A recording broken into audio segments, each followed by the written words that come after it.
አልহামዱሊላህ ወሰላቱ ወሰላሙ ዐላ ረሱሊላህ እንደገና ተመልሰን መጥተናል እና አላህ Subhanahu Wa Ta'ala የሰው ልጆች በዚህ ምድር ላይ ይፈተናሉ ፈተናቸው አንዳንድ ጊዜ መልካም ነገር ይመስላል ሌላ ጊዜ ደግሞ አስከፊ ይሆናል በሁለቱም ያው መፈተናቸው አይቀርም ለሁለቱም ፈተና የሚሰጡት ምላሽ ዲላቸውን ይወስናል ይያለ ነው የመጀመሪያው ተፈታኝ ለጊዜው ጥሩ ነገር ተሰጥቶት ነው እየተፈተነ ያለው ሀብታም ነው ጤናማ ነው ጉልበተኛ ነው ባለስልጣን ነው ሁሉም የሚፈልገው የሚመኘው ነገር ሁሉ አላህ አሟልቶ አትረፍርፎለታል ያንን ሲያትረፈልፍለት ምንድን ነበር የሚጠበቀው አልহামዱሊላሂ ረቢል ዓለሚን በቃሉ እና ለዓለማት ጌታ ምስጋና ይገባው ይሄን ሁሉ ያደረገልኝ እኔን ከማን በልጬ ነው ስንት የባሪያዎች አገልጋዮች አሉት ብሎ ጌታውን በቃል ማመስገን ነበረበት በቃል ብቻ ሳይሆን በተግባርም ጉልበት ሰጥቷል አይደለም በጉልበትህ ጌታ የሚወደውን ኸይር ነገር መስራት እንጂ ደካሞችን መጨፍጨፍ አልነበረም ገንዘብ ሰጥቷል አይደለም በገንዘብህ መስዋዕት ለተራቡ ለተቸገሩ መርዳት ነበር ስልጣን ሰጥቷል አይደለም በፍትህ ህዝቦችን መምራት ማገልገል በታማኝነት ነበር የሚገባ ማለት ነው ዕውቀት ሰጥቷል አይደለም ዕውቀት ወገንህን ማስተማር ሌሎችም እንዲያውቁ እንዲነቁ ማድረግ ነበረብህ ይሄን ሁሉ ዳ ተሸክመ አንተ ግን እኔም ብቻ ይገባኝ እንደሚገባው አውቆ ክብር ያለኝ ስለሆነ እኔን አከበረኝ አበቃ ሌላ ምንም ሰጠው ነገር የለም ስሙን ብቻ ጌታ መኖሩን አልካድክም ረቢ ያለ ነው ግን ለጌታው የሰጠው ምላሽ የለም እና ይህ አይነቱ እንግዲህ ፈተና የወደቀ ማለት ነው ለምን እሱ ልዩ ፍጡር ነው ቅዱስ ነው ማለት ነው በእሱ አስተያየት ስለሆንኩኝ ሐላፊነትን ተጠያቂነትን ረስቷል ማለት ነው አላህ ለኔ ይሄን ሁሉ ማድረግ ስላለበት አድርጎልኛል ምን ይፈልጋል ከዛ በኋላ خلاص የሚጠይቀኝ ነገር የለም ማለቱ ነው መብቱን ተጠቀመ ግዴታውን ግን አልተወጣም ማለት ነው ሁለተኛውስ ወአማ ኢዛ መብተላሁ ፈቀደረ አለይሂ ሪዝቀህ ሌላው ደግሞ እንደዚሁ ይፈትነዋል ፈተናው ግን በተቃራኒው ነው ያኛው ሁሉን ነገር አትረፍርፎለት አንበሻብሾት ነበረ ይሄኛው ደግሞ ሲሳውን አጥቦበታል የለት ጉርስም አሮበታል ቁርስም የለውም ፈጥሮታል የተቆራመደ ነው ያለው ማለት ነው የሚልሰው የሚቀምሰው የሚለብሰው የለም ሲሳውን በሚያጠብበት ጊዜ ፈየቁል ረቢ አሃነን ጌታዬ እኔን አዋረደኝ ይላል ማለት ነው አላህን መውቀስ ይጀምራል ማለት ነው እና እንደሌሎቹ እንግዲህ ሀብታም ባለጸጋ ባለስልጣን ባለማድረጉ ዞለመኝ ማለቱ ነው እኔን አዋረደኝ በአንድ ፊቱ ለምን ፈጠረኝ እንደዚህ እንደሌሎቹ የማያረግልኝ ከሆነ ለምን ፈጠረኝ እኔን ስቃይ መከራ ለማብላት ነው ያመጣኝ አዋረደኝ ያለ ጌታን መኮንንና መውቀስ ይሆናል ስራው ማለት ነው እና ምን ይታወቃል ዱንያ መመርናት አልፎ መሄጃ ድልድይ ናት እኔ በዚህ ምድር ላይ ባይመቸኝ ጌታ ለኸይሩ ይሆናል ምናልባት ብሎ ሶብር ማድረግ ነበረበት ያኛው ሽክር ማድረግ ነበረበት አይደል ሽክሩን ረሳ ይሄኛው ደግሞ ሶብርን ረሳ ማለት ነው ሶብር ማድረግ ነበረበት ኢማን ቢኖረው ኑሮ አላማውን ቢያውቅ ኑሮ ጌታ ለፈለገው ይሰጣል ለፈለገው ይነፍጋል ሲሰጥም ሲነፍግም ደግሞ የራሱ የሆነ ምስጥር አለው መስጠት የሚገባውን ነው የሚሰጠው መፈግ የሚገባውን ነው የሚነፍገው ምን አውቃለሁ ያ ነገር ምናልባት የምመኘው ነገር ቢኖር ኑሮ ሊያጠፋኝ ይችል ነበር ያንን አውቆ ነው አላህ ተራ ኑሮ እንዲኖር ያደረገኝ ለኸይሩ ነው አልহামዱሊላህ አላ ኩሊ ሐል ማለት ነበር የሚጠበቅበት ማለት ነው ግን እሱ ምን ይላል መዋረድ የማይገባኝን ሰው አዋረደኝ ተጫወተብኝ አይደለም አይ ጉልበትማ ቢኖረኝ ኑሮ እሱንም ተመኘዋለህ ማለት ነው ይሄም ፈተና ወደቀ ማለት ነው ሁለታቸውም ያው በፈተና ወድቀዋል የፈተናው አይነት ግን ያኛው ቢጫ ነው የኛው ቀይ ነው ምንም ለውጥ የለውም ማለት ነው ስለዚህ ሙእሚን የሆነ ሰው እንግዲህ በኸይር በምትፈተን ጊዜ ሹክር ይጠበቅብሃል በሸር ከተፈተንክ ደግሞ ሶብር ይጠበቅብሃል የት ልትሄድ ነው የፈጠረህ እሱ ነው እሱ የሚበጅህን ያውቅልሃል ይሄ ደግሞ የሰው ልጆች መከበሪያና መዋረጃም አይደለም አንተ እነሱ ናቸው እንደዚህ ብለው የፈሰሩት አላህ Subhanahu Wa Ta'ala በዱንያ ላይ ሀብት የሰጠውን ሁሉ ስልጣን የሰጠውን ሁሉ ዕውቀት የሰጠውን ጉልበት የሰጠውን ሁሉ እውን ያከብረዋል ወዶት ነው አክብሮት ነው ይሄን እነዚህን ቁሳቁሶች ደግሞ የነፈገውን ሁሉ እውን ይጠላዋል ታሪክን የሚያውቅ ሰው ሊላ አይችልም ምክንያቱም በአለም ላይ አላህ በጣም የሚወዳቸውና የሚያከብራቸው የሚባሉት በአንደኛ ደረጃ እነማን ናቸው አንቢያ ወሩሱል ናቸው ማለት ነው አንቢያ እና ሩሱሎች በዚህ ምድር ላይ በታሪካቸው ሁላቸውም ሀብታሞች ነበሩ ሁሉም ባለስልጣን ነበሩ ሁሉ ነገር የተሟላላቸው ነበሩ ከተባለ አልነበሩም በጣም ኢሚንት በጣት የሚቆጠሩ 2 ወይም 3 ንጉስ የነበሩ ነብዮች ሀብታም የነበሩ የሚባሉት በጣም ትንሽ ናቸው። አብዛኛው በመቶ የሚቆጠሩ ነብዮች ግን አፍተጅ ነበር የሚኖሩት እንደኛ ማለት ነው። በጎስቋላ ኑሮ ነበር የሚኖሩት። እነዛን ሰዎች አላከበራቸውም ማለት ነው። ግን ሪሳለት አላህ ተቅዋላህ መሐበት አላህ ሰጥቷቸዋል ማለት ነው። የአላህ ውዴታ ማለት ዲን የሰጠው ሰው ነው። ዱንያ ለጥላቱም ለወዳጁም ሊሰጣት የምትችል ርካሽ ዕቃ ናት እና አላህ Subhanahu Wa Ta'ala ዲንን ለወዳጁ ብቻ ለመረጠው ብቻ ነው የሚሰጠው። ዱንያን ግን ውዳቂ ዕቃ ስለሆነች ወዳጅ ጥላትም አይለይም፣ ላገኘው ዝም ብሎ የሚሰጣት ዕቃ ናት። ለምን ጀናሁ በዑዷ ተብላለች። የትንኝ ክንፍ አንተ ለወዳጅ ትልቅ ሀዲያ ብለህ ትሰጠዋለህ? የትንኝን ክንፍ እንዳውም ይቀበለኛል አይቀበለኝም ብለህ ትሰጋለህ እንጂ ትልቅ ዕቃ ነው ብለህ ወዳጅ አትመርጥበትም። ግን ባጠገብ ላለው ላገኘው ጥላትም ይሁን ወዳጅም ይሁን ዝም ብለህ ተወረውራታለህ ውዳቂ ዕቃ ስለሆነች። ዲንን ግን ምርጥ ዕቃ ስለሆነች ለመረጠው ብቻ ነው የሚሰጠው ይላል ማለት ነው። እና ሰዎች ግን ይሄንን ባለመረዳታቸው ያገኙትም አላወቁበትም፣ አልሰሩም፣ አልተጠቀሙበትም። ያጡትም ለምን እንዳጡ አልገባቸውም። ተበሳጭተው ተቆላጭተው ጌታ ጋር ተጣልተው خسارة الدنيا والآخرة خسر الدنيا والآخرة ذلك هو الخسران المبين። صبر ቢያረጉ ኑሮ انما يوفى الصابرون اجرهم بغير حساب ነበረ። በማያልቀው በማይደቀው ሀገር አላህ የጀነትን ነዒም ሊሰጣቸው ነበረ። ያን ሶብር ባለማድረጋቸውና በጌታ ላይ በመነጫነጫቸው ያኛውንም ከሰሩ እዚህም አላገኙ፣ ሁለቱም አጥተው ማለት ነው። እና የመጀመሪያዎቹ ለአንድ ሰሞን እዚህ ተቀማጠሉ፣ ግን አላወቁበትም። አሁንም ያው ተተውት ሄዱ። እዛ ደግሞ የሚጠብቃቸው የከፋው ነው ማለት ነው። ይሄ ነው የናንተ ባህሪ። መቼ ነው እናንተ የምትነቁትና የምታውቁት እያለ ነው አላህ Subhanahu Wa Ta'ala።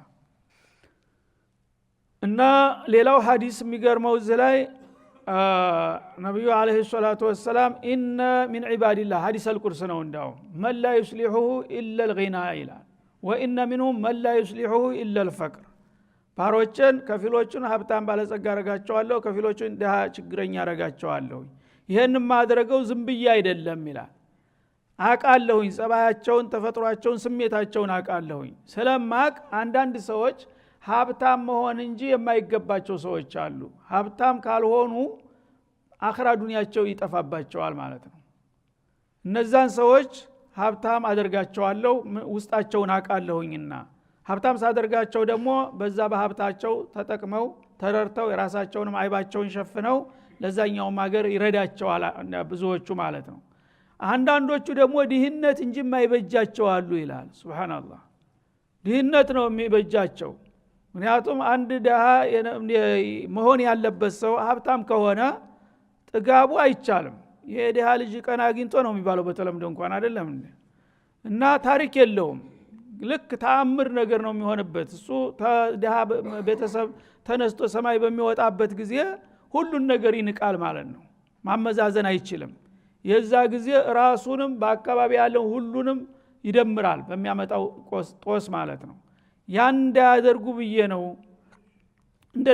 እንደነ ቃሩን ማለት ነው። እነማ ኦቲቱ ዐላ ዒልሚን አለም የነብዩ የሙሳ ያጎት ልጅ ነው። እነማ ኦቲቱ በእውቀቴ በጥረቴ ነው ያገኘሁት። ምን አላህ ሰጠ ትላላችሁ አላለም ጎበዙ። እንደዛ የሚሉት ይበዛሉ ማለት ነው። ስለዚህ አላህ ለሂክማው ነው ማለት አለብህ። እኔን ገንዘብ መስጠቴ የሚጠቅመኝ መሆኑን ቢያቅልኝ ኑሮ ይሰጠኝ ነበር። ይሄ ገንዘብ ቢመጣ ምናልባት የባሰ አደጋ ውስጥ ሊጨምረኝ ይችላልና ለዛ ብሎ ነው ጌታዬ በላ እንዳያመጣብኝ ብሎ ነው ማለት አለብህ። በተግባርም ምናይ ነው የጠገቡ ሰዎች ብዙ ጊዜ መዋደቂያቸው የከፋ ነው የሚሆነው። የተራቡ የተቸገሩ ሰዎች ግን ለጊዜው ቢጎሳቆሉም ቢጎዱ ለራሳቸው እንጂ በአገር ላይ ምንም ጉዳት ሊያመጡ አይችሉም። ጥጋበኛ ግን አንድ ጥጋበኛ ስንቱን ዓለም ነው የሚያወድመው። እና አላህ Subhanahu Wa Ta'ala እንግዲህ የናንተ መለኪያ ወደ ጎን ተውትና ለምን እንደማከብራችሁ፣ ለምን እንደማከስራችሁ፣ ለምን እንደማዳህያችሁ እኔ ያውቃለሁና ለኔ ተውልኝ። ስሰጥህ አልহামዱሊላህ በል፣ ስነፍግህ ደግሞ ሶብር ሊላህ። ይሄንን ታልክ ነው ፈተናውን የምታልፈው። ግን ስሰጥህ ደንበር አልፈህ የምትሄድ ከሆነ ስነፍግህ ደግሞ በኔ ላይ አኩርፈህ እንደገና ኩፍር የምትናገር ከሆነ ያን ጊዜ ከሰርካት ማለት ነው። ከላ እና የናንተ አስተሳሰብ ከንቱ ነው የተሳሳተ ነውና ከዚህ ተቆጠቡ፣ በእኔ ምስጢር በማያገባችሁ ገብታችሁ አትዘባርቁ፣ እሱ ያቃል ብላችሁ አደብ ብትገዙ ይሻላችኋል። በላ ትክሪሙነ اليتيم እንዳውም የናንተ ጥፋትና ችግር በዚህ መቻል ቃል እናንተ የቲምን ሳታከብሩም አይደለም እንደ ይላል። የማክበርን ጉዳይ ታነሳ ነውማ እናንተ ለመሆኑ ማንን ያከበራችሁት እስቲ ንገሩኝ ይላል። እኔስ እንደ ጌታ ሁላችሁንም እንደ ባሪያ አድርጌ ነው የማያችሁ። እናንተን ማክበርም አይኖርብኝም ተፈለኩኝ። እናንተ ግን አረመኔዎች ናችሁ፣ ራስ ወዳዶች ናችሁ። በሰብአዊ ርህራሄ እንኳን ሊቸራቸው የሚገቡ የህብረተሰብ ደካማ ክፍሎችን እንኳን ግምት አትሰጧቸውም። በአካባቢ በጎረቤት አንዳንድ ጊዜም ዘመዲ የሆነ በጎረቤት ይሞታል፣ የቲሞች ህፃን ልጆች። እነዛ ህፃን ልጆች የራስ ልጆች እየበሉ እየጠጡ እየፈነጩ ሲኖሩ አንድ ቀን እኮ ለነዚህ የቲሞች ምን አደረኩላቸው ብለህ ታውቃለህ ይላል። የመወቃቀስ ጉዳይማ ከተነሳ እና ትልቁ ወንጀለኞች እናንተ አይደላችሁም እንዴ? ለየቲሞች ክብር ትሰጣላችሁ። ለየቲም ነበረ ሰው ርህራሄ ማድረግ ነግበኔ ብለህ ይሄው ጓደኛዬ አብሮኝ ነበረ ወንድሜ ነበረ እሱ ረግፎ አፈር ሆኖ የሱ ልጆች እየተራቡ እየተጠሙ እኔ እየበላሁ እየጠጣሁ ልጆች ጋር እየተቀናጣሁ እየተጫወትኩኝ አላህ ምን ይለኛል? እስቲ ዛሬ ለነዚህን የቲሞች እንድትላቸው እንደዚህ ብርድ በሚመጣ ጊዜ ለልጆችህ የብርድ እንትን ስትገዛ ለጎረቤት የቲሞችም እንደዛው ገዝተህ ብትሰጣቸው ምን ያህል ነው ደስ የሚላቸው? ምግብ ገዝተህ በምትመጣ ጊዜ ለነሱም የተወሰነ ብትወረውርላቸው ምን ያህል ነበረ? ይሄን ታረጋላችሁ ግን እናንተ ይላል አላህ Subhanahu Wa Ta'ala አታረጉም። ገፊ በድሉ ይዘን ሁላ አድርገው እሱ እንዳውም የሚጣበቅበት ይመስለዋል ማለት ነው። ወደዛ ዝር አይልም። እኔ እድለኛ ነኝ አላህ ያከበረኝ ነኝ እዛ የቲም ቤት ሂጄ ደግሞ ሊያየኝ ነው እሱን ያየ ጭራሽ ቤትም ሲመጣ የሚከብዳቸዋል። አረ ወዳ ሄድ በሉት ይላል ማለት ነው። ጭራሽ ልክ አባቱን እሱ እንደገደለው አድርጎ የሚያያለ ገፊ ይሏቸዋል። ይሄ ቆፋ ይሄ መናጢ ልጅ ባክቶ ሂድ በለው። ይሄን ልጅ ደግሞ ለምን ታመጣችሁት? ልጆች እንቆጣቸዋል ጓደኛችን ብለው እንኳን ሲያመጡት ማለት ነው። ይሄን የምታረጉ ጉደኞች አይደላችሁም ይላል። ወላ ተሐዱና አላ ጧሚል ምስኪን የሚስኪኖችን ደግሞ ችግረኞችን ጎስቋሎችን እናንተ ሞልቶ ተርፎ የምትጥሉትን ምግብ በወቅቱ በስርዓቱ ቆረስ ቀነስ አድርጋችሁ ልብሰጧቸው አትመካከሩም። እኛ እየበላን እየጠጣን እየተደሰትን ነው። በጎረቤት ያሉትስ ደካሞች ችግረኞች እንዴት ነው ጎበዝ? ረባካችሁ ለነሱም እንፍቀዳቸው ብለህ ታውቃለህ? ጓደኞች ጋር መጅሊስ ስትቀመጥ መሽሩዕ አልኸይር አልহামዱሊላህ አላህ ሰጥቶናል። እኛ እየበላን እየጠጣን ነው። ይሄው በብርድ ጊዜ የብርድ ልብስ እንቀይራለን፣ በሙቀት ጊዜ የሙቀት እንትንላለን። እና እነዚህ የቲሞችስ እነዚህ መጠለያ የሌላቸው ምን ሆነው ይሆን? እስቲ ዛሬ እንሂድና ነገሌ ሰፈር ነገሌ እንጠይቃቸው ትላለህ ጓደኞች ጋራ።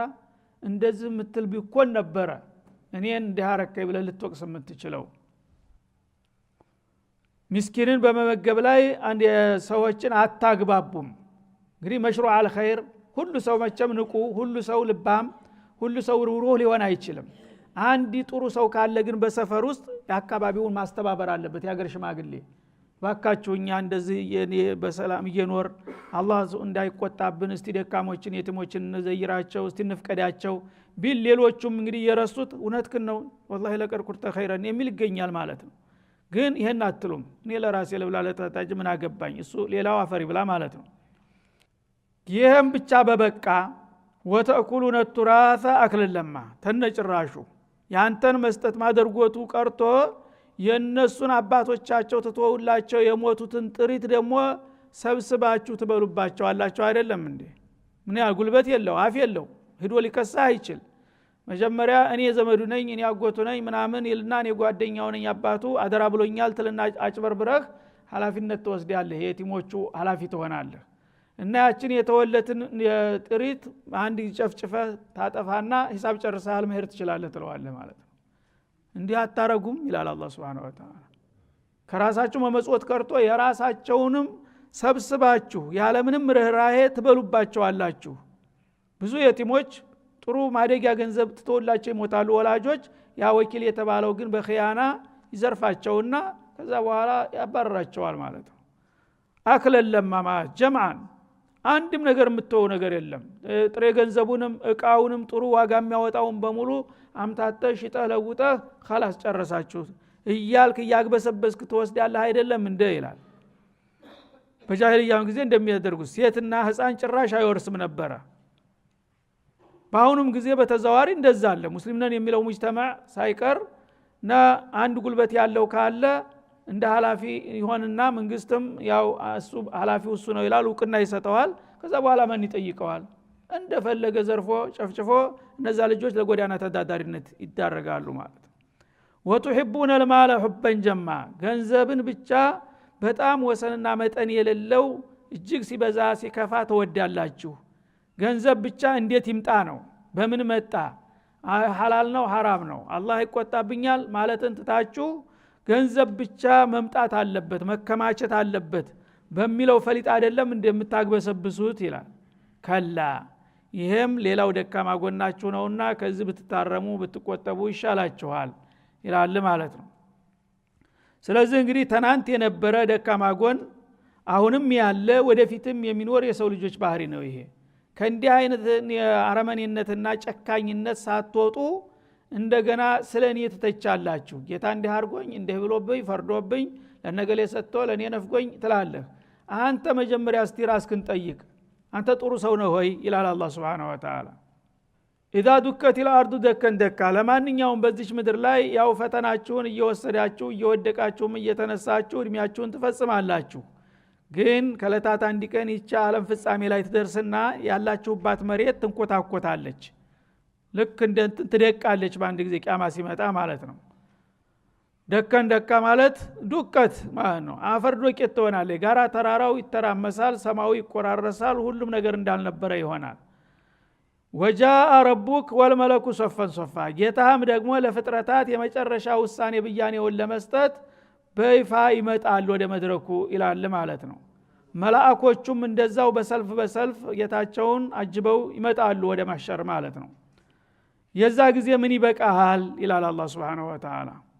እንግዲህ ረብል ዓለሚን ሰዎችና ጅኖች በአንድ አውላላ ሜዳ ላይ ተሰብስበው የዓለም ህዝቦች ዙሪያውን በመላእክት አዘብ አስከብቦ አጅቦ እሱ የመጨረሻ ውሳኔውን ፈሪቁን ፊል ጀና ወፈሪቁን ፊል ሰዒር ይሄን ያህል በርሰንቱ ለጀሃነም ይሄን ያህል ለጀነት የሚለውን የማያዳግመውንና ይግባኝ የማይከተለውን ውሳኔውን ለመስጠት ጌታ ሲመጣ የዛ ጊዜ ምን ይበቃሃል ይላል አላህ Subhanahu Wa Ta'ala። እና ጌታ ይመጣል ወደ አርዱል ማህሸር የሚለው እንግዲህ በይፋ ራሱ ያስቀመጠው ነገር ነው።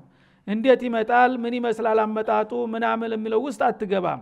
አላሁ አዕለም በከይፍየት መጂእ እንዴት እንደሚመጣ ግን አረጋግጦልናል ማለት ነው። ወጂአ የውመኢዚን ቢጀሃነም በዛ ቀን ጀሃነምም ዛሬ በወሬ ጀሃነም የምትባል የሰቆቃ የመከራ አገር አለች እየተባለ ሲነገራቸው የነበረችው የዛ ጊዜ ቃል ወደ ተግባር ይለወጥና በገሃድ አንድ ትመጣለች ማለት ነው። ወቡርዘቲል ጀሂሙ ሊልጋዊን ይልሃል። ለጠማማዎቹ ሁሉ ሲኦል ይፋ ሆና በአደባባይ ልሳኗ በአየር ላይ እየተወረወረ እየተወናጨፈ ትመጣለች ማለት ነው። ወሬ መሆኑ ቀርቶ ተግባር። የውመኢዚን የተዘከሩ الانسان وان له الذكرى በዛ ቀን ሰው በዱንያ ህይወቱ ያሳለፈውን ነገር ሁሉ ያስታውሳል። ጅብተደ ውሻ ጮኸ እንደሚባለው እንደገና ሂሳብ ትጀምራለህ ማለት ነው። በዱንያ 70 ዓመት 60 ዓመት አላህ ሰጥቶህ ነበረ። በዛ በረጅም እድሜ የሰራኸውን ነገር ሁሉ ምንድን ይሆን ውጤቱ እያልክ እንደገና ተመሸ በኋላ ማሰብ ትጀምራለህ ማለት ነው። ግን ከዛ ጊዜ ሂሳብ ማድረግህ የሚያመጣው ለውጥ የለም። ዛሬ ነው ሂሳብ ማድረግ ያለብህ። እና የተዘከሩ الانسان ሰው የሰራውን ነገር ሁሉ ያስታውሳል። እሱ ሊረሳም ቢሞክር ያው የሥራ መዝገቡ ይመጣለታል፣ መላእክቶቹም ይመሰክሩበታል፣ የገዛ አካልህም ይነግሩሃል ማለት ነው። የዛ ጊዜ ሁሉ ነገር ይፋ ገሃድ ይሆናል። ድብቅ ሚስጥር የሚባል ነገር ይቀርና ወአና ለሁ الذክራ ታዲያ የዛ ጊዜ ማስታወሱ ምንድነው የሚጠቅመው? ማታ ይፊዱ አልቋል። ጉዳዩ ተዘግቦ ፋይሉ ተዘግቷል። የሰራው ሰርተሃል፣ ውጤትን እየጠበቅክ ነው። የዛ ጊዜ ተውባ ልታረግ ብታስብ ተየቱ ይመጣል። ተውባ መገንዘቡ የሚጠቅምበት ጊዜ አይደለም፣ የተገነዘበበት ጊዜ ማለት ነው። ወላ ተሂነ መናስ እንደሚለው ሱረቱ ሷር ላይ እና መሸሻ በሌለበት ጊዜ ለመሮጥ መሞከር ማለት ነው። የቁሉ ያ ለይተኒ ቀደምቱ ሊሃያቲ ያኔ የሰው ልጅ ሁሉም ነገር እንግዲህ እንዳለቀለትና ቁጥጥር ስር እንደወደቀ ስለሚገባው ከንቱ መመኘት ይጀምራል። ምን ይላል? ያ ለይተኒ ምኞቴን ነው እመኛለሁኝ ይላል። ቀደምቱ ሊሃያቲ አልአበድያ ለቋሚቱ አገሬ ለዘላለማዋ ህይወቴ የሚበጀኝን ብሰራ ኑሮ ምንኛ ጥሩ ነበር ይላል። ይሄ ይጠቅምሃል?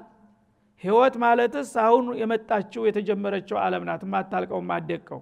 ስለዚህ ጀሃነም እዛ ያሽካካይ ነው፣ ጀነት ደግሞ በዚህ ሸብርቃ እየታየች ነው። ያ ትቋምጣለህ ጀነትን ስታይ፣ እዛ ነው የዘላለም ህይወት ያለው ማለትን ስታውቅ፣ በዛ በዱንያ ላይ በሙሉ 70-80 ዓመት ያ ሁሉ ባልሆነ ነገር ስደክም ስለፋ ስወጣ የዛ ጊዜ በዛ ፈንታ ወደ ጌታ የሚያዋድድና የሚያስታርቅ ነገር ብሰራ ኑሮ አይ ይህን ጊዜ እዛ ጀነት ውስጥ እኮ ልገባ ነበረ፣ ለዚህ አይነት ህይወቴ የሚበጀውን ብሰራ ኑሮ ምንኛ ጥሩ በሆነ ነበር። ከንቱ ምኞት ማለት ነው። ወይም ሊሃያቲ ማለት ፊ ሀያቲ እንደማለት ነው ብሎ የፈሰሩም አሉ። ፊ ሀያቲ ዱንያ በዱንያ ህይወቴ ያለሁኝ አሁን ለሚበጀው ለቋሚው ሀገሬ የሚበጀውን ብሰራ ኑሮ፣ ሁለቱም ከንቱ ነው ማለት ነው። ፈየውመኢዚን በዛ ቀን እንግዲህ እሱ የፈለገውን ይመኝ፣ በእኛ ዘንዳ ምን ውሳኔ ነው የሚጠብቃቸው ፍጥረታቶች? በዛ ቀንማ ከሁለት አንዱ መሆኑ አይቀርም ማለት ነው። ወይ አጥፊ አክፊ የለየለት ከሃዲ ይሆናል፣ ወይም ደግሞ አማኝና ደግ ሆኖ ይገኛል። ከዛ አንጻር ለከሃዲዎቹ ለክፋተኞቹ ምንድነው የተደገሰው? ፈየውመኢዚን ላ ዩዓዚቡ ዓዛበሁ አሐድ። ይህን አይነት ከንቱ ከሃዲ የሆነን ሰው የሚቀጣውን አይነት ቅጣት አላህ ማንንም አይቀጣም ይላል። አይቀጡ ቅጣት ነው የሚቀጣው። በዚህ በዱንያ የፈለገው ሰቆቃ መከራ የተሞላበት የቅጣት አይነት የሚባለው ነገር ቢመጣ ያንን ሊመስል አይችልም። የመጨረሻ የከፋና የከበደ ቅጣትን እቀጣዋለሁኝ ይላል ማለት ነው። ወላ ዩሲቁ ወሳቀሁ አሐድ። ይህን አይነት ጥጋበኛና ክፋተኛ ሰው የማስረውን አይነት አስተሳሰር ማንም አሳሪ ሊያስር አይችልም። አስተሳሰሩም የተለየ ነው። በሰንሰለት ነው ተጠፍንጎ የሚታሰረው። የሚቀጣውም ቅጣት የተለየ ነው። እንግዲህ ጀሂሙም በረዶውም ሶዒዱም ሚዛኑም ሲራጡም ሁሉም በሰው ህይወት ታይቶ ተሰምቶ የማይታወቅ ማንም የማይችለው ነው። ሞት ቢኖር ኑሮ በዛ ጊዜ ደቂቃ አያቆይም እያንዳንዱ ቅጣት ማለት ነው። ግን ሞት ራሱ ስለማይፈቀድ ዘላለም ያው ሰቆቃውን እየቀጠለ መሄድ ይሆናል ማለት ነው። ስለዚህ አሁን እንደዚህ ተነግሯችሁና ተመክሯችሁ ልብ ያልገዛችሁና ወደ መስመሩ ያልመጣችሁ ካላችሁ እንደዚህ አይነቶቹን ጥጋበኞች አላህ ማንንም ቀጥቶ ቀጨ ተባለ ኃይል ሁሉ ማንንም ቀጥቶ የማያውቀውን ቅጣት እንደሚቀጣው ነው። አሳሪ የተባለ ሁሉ ማንንም ጥፋተኛ ጠፍርጎ እንደሚያስረው ታይሆን ከዛ በባሰና በከፋ መልኩ እንደማስረው ነው ይላል ማለት ነው። ይሄ ነው እንግዲህ የሚጠብቃችሁና እህን ጊዜ ጠንቀቅ ማለት አለባችሁ። ሌሎቹ ደጎችና ማኞቹስ ያ አየቱሃ ነፍሱል ሙጥመኢና፣ እነዛ ደግሞ አላማቸውን አውቀው ከጌታቸው ታርቀው በቀናው መስመር ነብያትን ተከትለው የመጡት አላህ Subhanahu Wa Ta'ala ለያንዳንዳቸው የአክብሮ ጥሪ ይጠራቸዋል። ያ አየቱሃ ነፍሱል ሙጥመኢና፣ አንቺ በእምነትሽ የተረጋጋሽ ሆንሽው ነፍስ ሆይ ይላታል። የወዳጆቹን ነፍስ ማለት ነው። ገና ተቀብር ስትነሳ እንዳይደናገጡ ያረጋጊያ መግለጫ ይሰጣቸዋል። አንቺ በህይወትሽ እያለሽ በአንድ ጌታ ብቻ አምነሽ በምንም በማንም ነገር ሳትባክኚ በእኔ እምነት ብቻ ጸንተሽና በርትተሽ ነበርሽው ነፍስ ይላል። እርጂዒ ኢላ ረቢኪ ራዲየተን መርዲያ፣ ዛሬ ይኸው ቀጠሮ ደርሷልና የዘላለም ጸጋሽን ልትረከቢ ስለሆነ ተዚህ ተመቃብር ተነስተሽና ወጥተሽ ወደ ጌታሽ ግብዣ ቦታ ተመለሺ የሚል ፍቃድ ይሰጣታል። ከነሱ ያርገንና ማለት ነው። ራዲየተን ቢማ ፈዓልቲ ፊ ዱንያ፣ በዱንያ ላይ ያለሽ ስትባቲና ስትለፊ ስትደክሚበት የነበረው ስራ ሁሉ ጌታ ዘንዳ ተቀባይነት አግኝቷልና በዛ ተደሳች ሁነሽ ተነሺ ትባላለች ማለት ነው። እንግዲህ ይሄን ያህል አመሰግደሃል፣ ይሄን ያህል ጾመሃል፣ ይሄን ያህል ሐጅ አድርገሃል፣ ይሄን ያህል የመስዋዕት ከፍለሃል፣ የሰራው ስራ ሁሉን የዘንዳ ተቀባይነት አግኝቷልና እኔ ረክቻለሁ ባንተ ስራ ይልሃል ረብል ዓለሚን፣ ተደስቻለሁኝ። ስለዚህ ከተደሳሁ ደግሞ እኔ ያጠፋውን ሽልማት መስጠት ስላለብኝ መርድያ፣ አንተ በጌታ ዘንዳ የተወደድክ ሆነህ ወደ ጀነት ዓለም ማለፍ ትችላለህ፣ ከላው ተፈቅዶልሃል ይባላል ማለት ነው። እና ራዲየተን ቢማ አሚልቲ ያንዳንዷ ነፍስ በየነሰከፏ ነው ይሄ ብስራት የሚሰጣት ማለት ነው። በሰራሽው ስራ እንዲያ አንቺ ተደሳች ሆነሽ ውጤትሽን ለማየት ወደ ጀነተል ፊርደውስ መሄድ ትችያለሽ። በጌታሽ ዘንዳ ደግሞ ተወዳጅ ሆነሽ በክብር እንግዲነት ተጋብዘሻል ትባላለች ማለት ነው። በመሆኑም ፈድኹሊ ፊ ዒባዲ እነዚህ እንግዲህ በእምነት የተረጋጉ የሆኑ ነፍሶች እያንዳንዳቸው በተመሳሳይ በቢጤዎቻችሁ ባሮች ውስጥ ተቀላቀሉ ይባላሉ። እንግዲህ ይሄን እምነት አላህ Subhanahu Wa Ta'ala የሰጣቸውና በእምነታቸው የተረጋጉ ሰዎች በአንድ ዘመን አይደሉም፣ በአንድ ሀገር ውስጥ አይደሉም። ተጥንት ጀምሮ በየዘመኑና በየሀገሩ በተለያዩ ነብያቶች ስር ይሄንን የጌታን ጥሪ ተቀብለው ከጌታቸው ጋር የተዋወቁና የታረቁ ጎበዞች ብዙ ናቸው ማለት ነው። ስለዚህ አሁን በተናጠል አይደለም መጋብዛችሁ፣ ለክብር ነው ለእያንዳንዳችሁ ጥሪ ያደረኩላችሁ እንጂ في كل زمان ومكان የነበሩት ባሮች ተሰባስባችሁ በጅምላ ወደ ጀነት መግባት ትችላላችሁ ይላል ማለት ነው። ምክንያቱም አንተ ወዳጅ ዘመድህ በሌለበት የብቻ ደስታ ብታገኝ ደስታ አይሟላም። አንተ ድግስ እንኳን ስትደግስ ሰው በመገኘቱ ደስታችን ይሟላል ትላለህ። ስለዚህ ያንተ ቢጤ ጎስቋሎች ሙእሚኖች በየጊዜው ሰቆቃ መከራ ያው የነበሩት በዲናቸው እነዛ ሁሉ ተጋብዘዋልና ከጓደኞችህና ከቢጤዎች ጋር ተቀላቅለህ ወደ ጀነት መሄድ ትችላለህ የሚል ፍቃድ ይሰጠዋል ማለት ነው። في عبادي الصالحين በደጎቹ ባሮች ውስጥ ተጨመርና አንተም የነሱ አባል ነህና ወደ ጀነት ለፍ ይባላል ማለት ነው። ወድኹሊ ጀነቲ እና እያንዳንድሽ ነፍስ ከዛሬ በኋላ ፈተናውን አልፋችኋል ከላውን ተራምዳችኋልና ወደ ጀነተ ነዒም መግባት ትችላላችሁ በሚል ረብል ዓለሚን ግብዣ ይሰጣቸዋል ይላል። ከነዛ ያደርገንና ስለዚህ እንግዲህ አላህ Subhanahu Wa Ta'ala በምኞት ብቻ የትም አይደረስምና በስራ መድረክ ላይ ናችሁ። እድላችሁን አታቃጥሩ፣ በዋዛ ፈዛዛ አትዘናጉ፣ የተፈጠረላችሁን ዓላማ አውቃችሁ በእኔ ስራ አትግቡ። የዱንያን ጉዳይ ተዋት። ሰጠሁም ሰጠሁ አልহামዱሊላህ ሹክር አድርግ፣ ተነፈቁም ሶብር አድርግ። ዋናው የሚያሳስበው የዛ የዘላቂው ሀገር ጉዳይ ነው። እዛ ላይ ቦታ እንዳታጣ ነው ማስጠነቅቅህና የዚህ የዱንያው ግደለም ከፋቢል ሞት ይገላግልሃል። አንድ ሰሞን ትቆራመዳለህ፣ ትጎሳቆላለህ፣ ትሞታለህ። ግን ሙቶ የማይገላገሉበት ሀገር ላይ የከሰረ ሰው ነው ትልቁ ኪሳራ ያጋጠመውና እዛ ላይ አልሆነ ቦታ እንዳትወርቁ ተጠንቀቁ ይላል አላህ። ወሰለላሁ ዐለይሂ ወሰለም ዐለ ነብይ ወኢላ ልቃ